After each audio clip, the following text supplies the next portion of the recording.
Tentata rapina sventata da un extracomunitario che interviene in aiuto di una donna. È accaduto a Porto Empedocle ieri pomeriggio nel quartiere Cannelle. Protagonisti del tentato furto tre ragazzini tra i 15 e i 17 anni.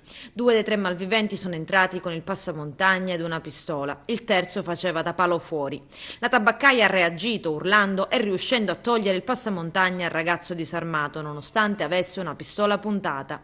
I tre sono scappati col registratore di cassa. Uno di loro ha perso una scarpa, ma dopo si sono imbattuti in un extracomunitario. È stato lui l'eroe della tabaccaia. Il migrante si è scagliato contro i ladri facendo volare la cassa con i soldi e la pistola. I ragazzi hanno continuato a correre e scappare, hanno tentato la fuga risalendo una montagna, ma al loro arrivo, braccati dai poliziotti, sono stati arrestati nell'abbandonato dell'Africa di Porto Empedocle. Poi sono stati portati prima al commissariato frontiere ed infine al carcere minorile Manaspina di Palermo a disposizione del PM Paolo Caltabellotta in attesa della convalida. I tre indagati hanno già nominato quali loro legali di fiducia gli avvocati Peppaiello e Daniele Re.